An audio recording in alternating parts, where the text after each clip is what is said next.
সুপ্রিয় শিক্ষার্থী, আজকের ক্লাসে তোমাদেরকে স্বাগতম।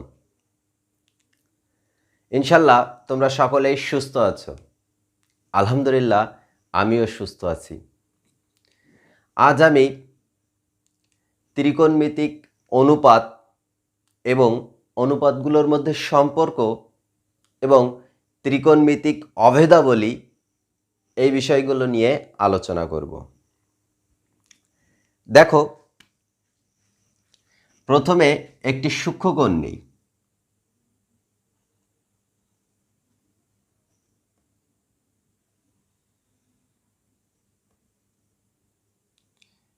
এই একটা সূক্ষ্মকোণ নিলাম,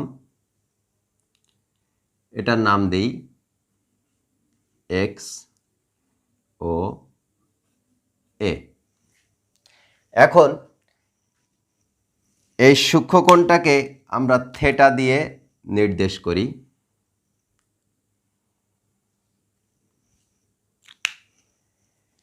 এবার ও এ এর উপরে একটি বিন্দু পি নেই।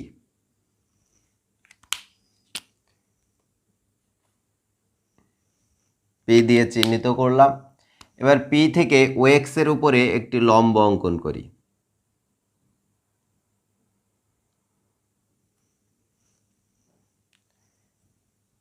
মনে করি এই লম্বটি ও এক্সকে এম বিন্দুতে ছেদ করেছে।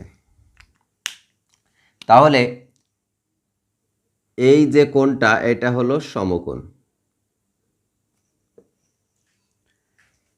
এখন দেখো, এই যে ত্রিভুজটা হলো পি ও এম, এই যে ত্রিভুজটা হলো, এটা একটা সমকোণী ত্রিভুজ।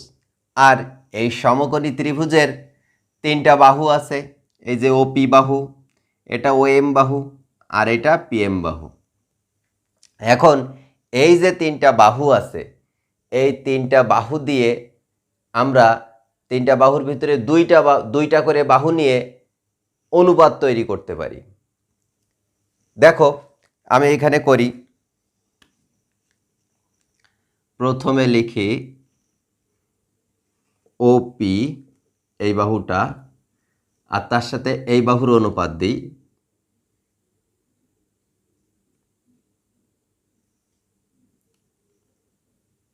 যদি দিই তাহলে কি হবে? পিএম। আচ্ছা, এখন আরেকটা দিই। এইটার এটা করলাম, এবার এটার এইটা নিই। যদি করি তাহলে সেই ক্ষেত্রে কি হবে? ও এম বাই ওপি। এখন বাদ থাকলো এইটার এইটা, এই দুইটা নিয়ে আর একটা অনুপাত করি।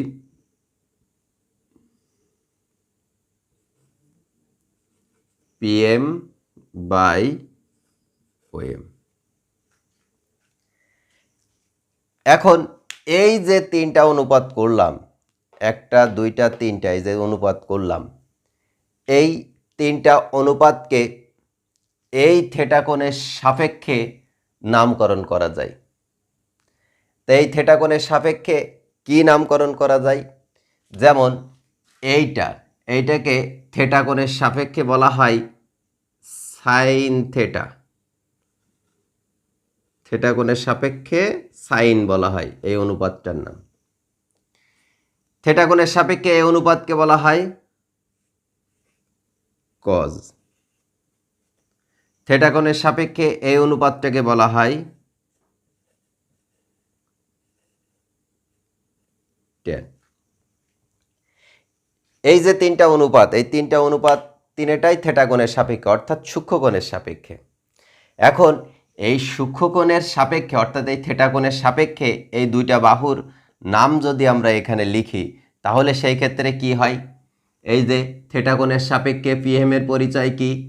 আমি গত ক্লাসে বলছিলাম যে থেটা কোণের সাপেক্ষে এর বিপরীত দিকে যে বাহুটা, তার নাম হচ্ছে বিপরীত বাহু। তাহলে এটা হলো কি? বিপরীত বাহু। আর এই যে ওপিটা, ওপি হচ্ছে কি? সমকোণের বিপরীত বাহু। সমকোণের বিপরীত বাহুকে কি বলে? অতিভুজ বলে। তাহলে এটা হলো অতিভুজ। এখন দেখো এই যে ওএম, ওএম এর পরিচয় কি? থিটা কোণের সাপেক্ষে ওএম হচ্ছে সন্নিহিত বাহু, সন্নিহিত বাহু। আর ওপি কি? ওপি অতিভুজ।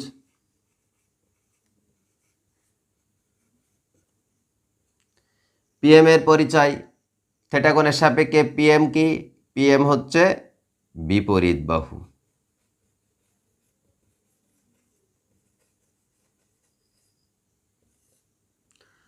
আর ওএমটা কি?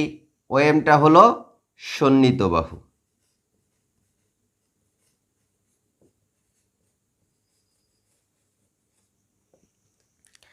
তাহলে এখান থেকে আমরা কি বুঝতে পারছি? যে থিটা কোণের সাপেক্ষে যদি বিপরীত বাহু আর অতিভুজের অনুপাত দেওয়া হয় তাহলে সেটাকে আমরা বলবো সাইন।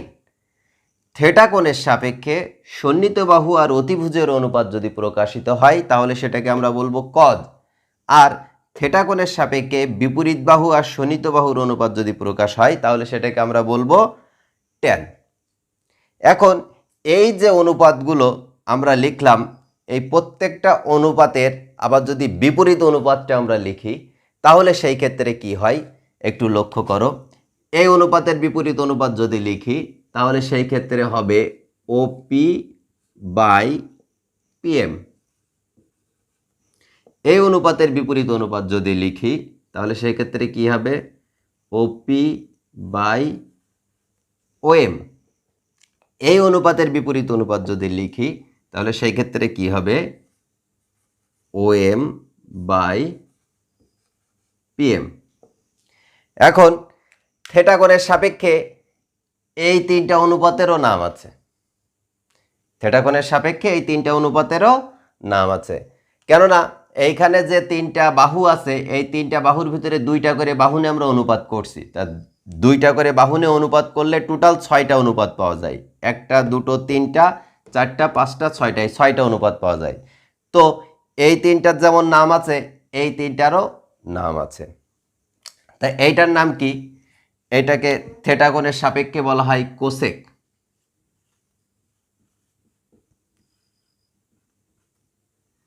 এইটাকে থিটা কোণের সাপেক্ষে বলা হয় সেক।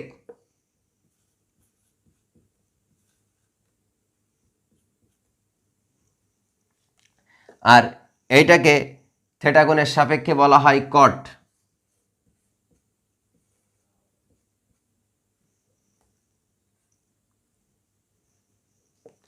এখন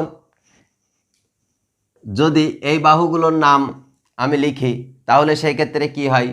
ওপি তো অতিভুজ, থিটা কোণের সাপেক্ষে ওপির পরিচয় অতিভুজ। পিএম এর পরিচয় বিপরীত বাহু।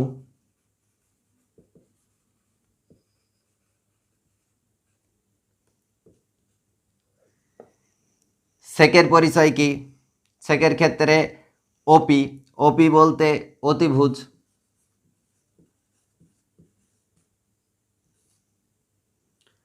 আর ওএমটা কি? ওএমটা হলো সন্নিহিত বাহু।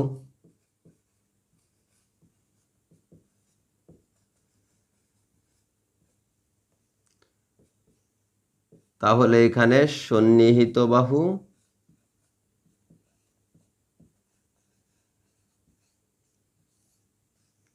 আর পিএম এর পরিচয় হলো বিপরীত বাহু।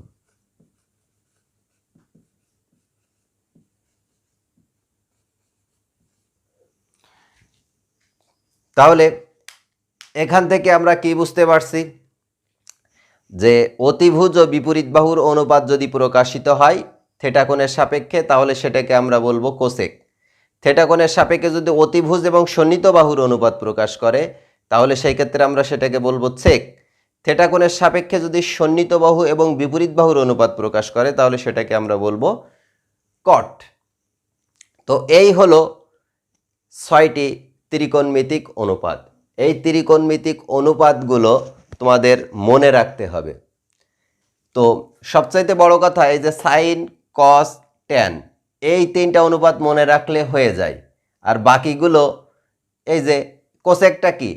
এই যে সাইনের বিপরীত অনুপাত করলে কোসেক, এই যে কজের বিপরীত অনুপাত করলে সেক, এই যে ট্যানের বিপরীত অনুপাত করলে কি কট। সুতরাং শুধুমাত্র এই তিনটা মনে রাখলে বাকি তিনটা এমনিতেই মানে মনে রাখা সম্ভব। দেখো এখানে এই যে সাইন থিটার সমান PM/OP, এই যে অনুপাত, এখানে এর উভয় পক্ষকে আমরা যদি বিপরীত অনুপাত করি তাহলে সেই ক্ষেত্রে কি হয়, এইটাকে যদি বিপরীত অনুপাত করি তাহলে 1/sin থিটা হয়। এর হর কিছু ছিল না, তার মানে কি 1 ছিল, তাহলে এইটাকে এই হরটা যদি লবে যায় আর লবেতে সাইন থিটাটা হরে আসে তাহলে 1/sin থিটা হয়। অনুরূপভাবে এখানেও যদি আমরা বিপরীত অনুপাত করি তাহলে OP ওপরে আর PM নিচে, এই OP গেল লবে আর PM আসলো হরে।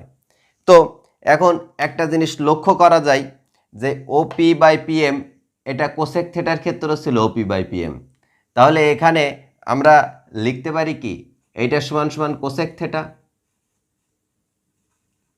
তাহলে এটা হলো কোসেক থিটা সাইন থিটার ভিতরে সম্পর্ক প্রকাশ করে। কোসেক থিটা সমান কি 1/sin থিটা। ঠিক কোসেক থিটা যেমন 1/sin থিটা, অনুরূপভাবে সাইন থিটা সমান কি লেখা যায়, অনুরূপভাবে সাইন থিটা সমান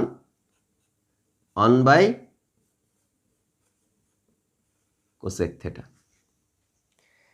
আবার এই কস থিটার ক্ষেত্রে যদি আমরা একই কাজ করি, এই সমান সমানের বাম পাশকে বিপরীত অনুপাত করি, ডান পাশকেও যদি বিপরীত অনুপাত করি তাহলে সেই ক্ষেত্রে কি হয়, এই ক্ষেত্রে 1/cos থিটা, আর এই ক্ষেত্রে বিপরীত অনুপাত করলে কি হয় OP/OM। এখন এই OP/OM সেক থিটার ক্ষেত্রে ছিল, তাহলে এটা সমান সমান আমরা কি লিখতে পারি সেক থিটা। তাহলে এটা হলো কি কস থিটা সেক থিটার ভিতরে সম্পর্ক, তার মানে কি সেক থিটা সমান 1/cos থিটা। এখন এই যে সেক থিটা সমান 1/cos থিটা যেমন হচ্ছে, অনুরূপভাবে cos থিটা সমান 1/sec থিটা হবে। তাহলে সেটা লিখলে কি হয়, অনুরূপভাবে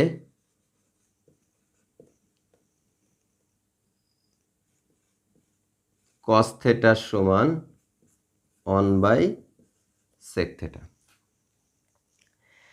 তো এখন ট্যান থিটার ক্ষেত্রেও একই কাজ করি, এই যে সমান সমানের বাম পাশকে বিপরীত অনুপাত করি এবং ডান পাশকেও বিপরীত অনুপাত করি, তাহলে সেই ক্ষেত্রে কি হয়, এটাকে যদি বিপরীত অনুপাত করি তাহলে সেই ক্ষেত্রে কি হবে 1/tan থিটা, আর এইটার বিপরীত অনুপাত করলে কি হবে OM/PM। তাহলে এই OM/PM কট থিটার ক্ষেত্রে ছিল, তাহলে এখানে আমরা কট থিটা লিখতে পারি। এটা হলো কট থিটা আর ট্যান থিটার ভিতরে সম্পর্ক, অর্থাৎ কট থিটা সমান কি 1/tan থিটা। অনুরূপভাবে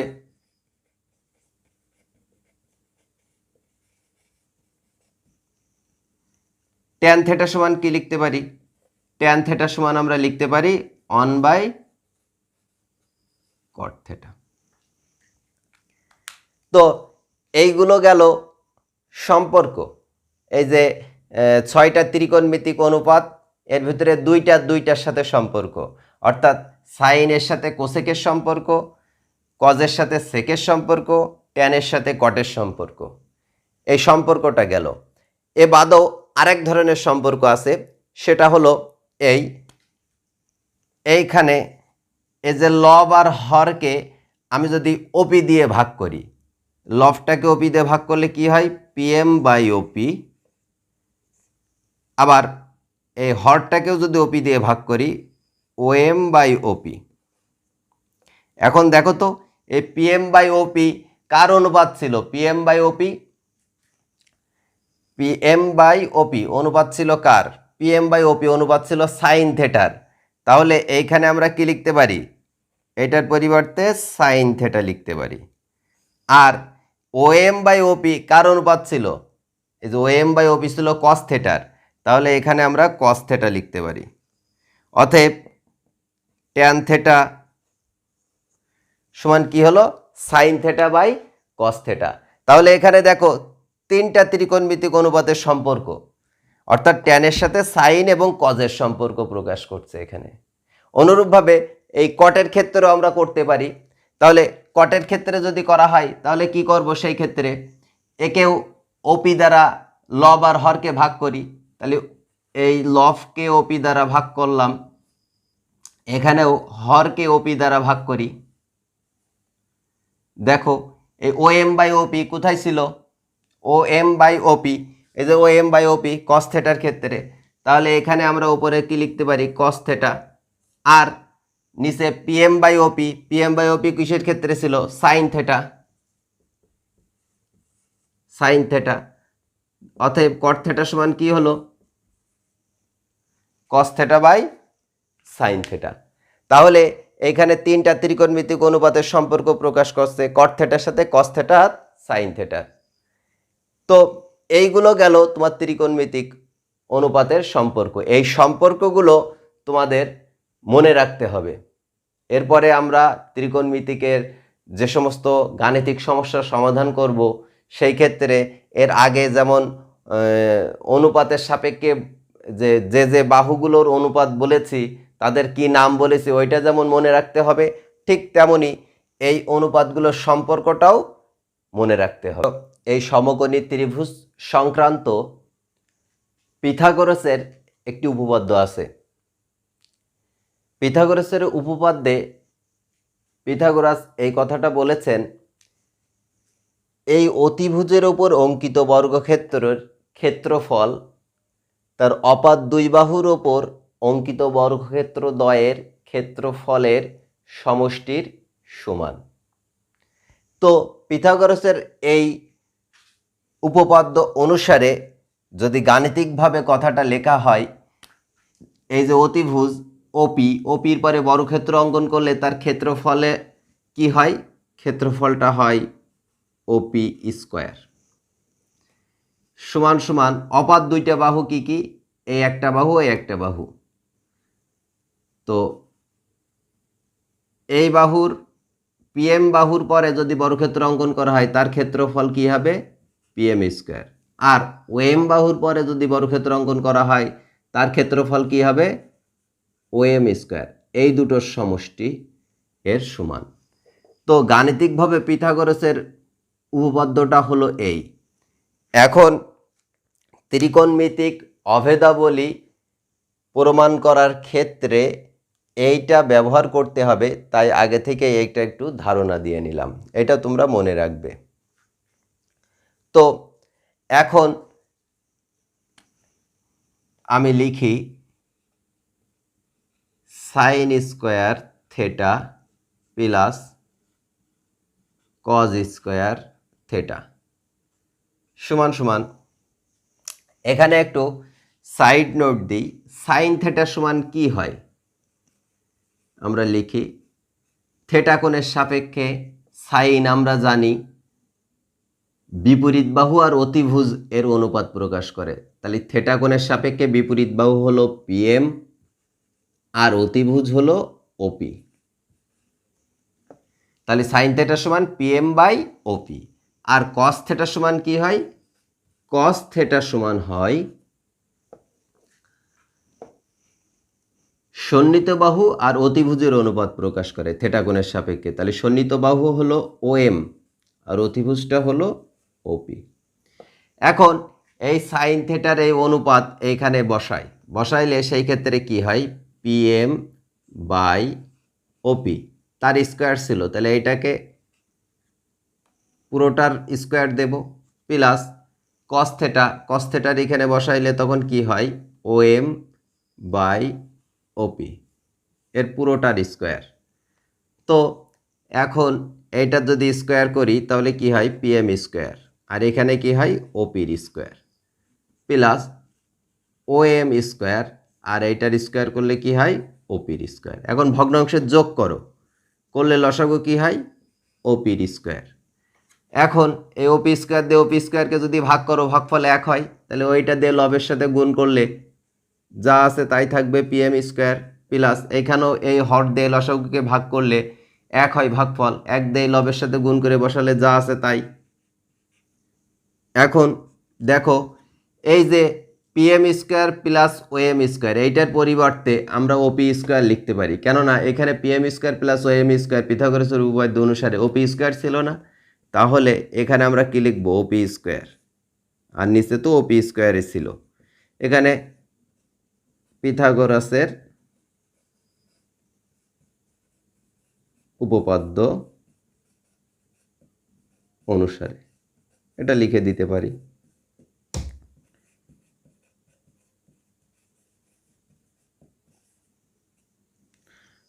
আচ্ছা, এখন ওপি স্কোয়ারকে ওপি স্কোয়ার দ্বারা যদি ভাগ করা হয় তাহলে কত হয় 1। অতএব sine square theta plus cos square theta equal 1। এটা একটা অভেদ, এই অভেদটা আমরা প্রমাণ করলাম। এখন এই অভেদের আবার কিন্তু রূপান্তর হতে পারে, যেমন কি হতে পারে, এই জায়গায় সাইন স্কোয়ার থেটা তুমি রাখো আর কজ স্কোয়ার থেটাকে ওই পাশে দাও, দিলে তখন কি হয় 1 মাইনাস কজ স্কোয়ার থেটা। অথবা কজ স্কোয়ার থেটাটা রেখে দাও, সাইন স্কোয়ার থেটাকে ওই পাশে দাও, তাহলে সেই ক্ষেত্রে কি হয় কজ স্কোয়ার থেটা সমান সমান 1 মাইনাস সাইন স্কোয়ার থেটা। এই অভেদ কিংবা এই অভেদ থেকে যে রূপান্তরগুলো পাওয়া যাচ্ছে এগুলো আমাদের এই যে ত্রিকোণমিতিক সংক্রান্ত গাণিতিক সমস্যা সমাধানের ক্ষেত্রে ব্যবহার করতে হবে। এগুলো অবশ্যই তোমরা মনে রাখবে। এই অভেদ দুটি আমার মতো করে জ্যামিতিক পদ্ধতিতে বাসায় তোমরা প্রমাণ করবে। এটা হলো তোমাদের বাসার কাজ বা বাড়ির কাজ। আগামী ক্লাসে আমি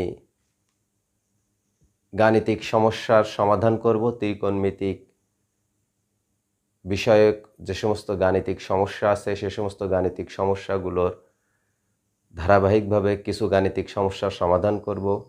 ততদিন তোমরা এইগুলো যাতে মনে রাখতে পারো তার চর্চা করবে এবং তোমরা লেখাপড়াটা ভালোভাবে চালিয়ে যাও। ভালো থাকো, সুস্থ থাকো। আল্লাহ হাফেজ।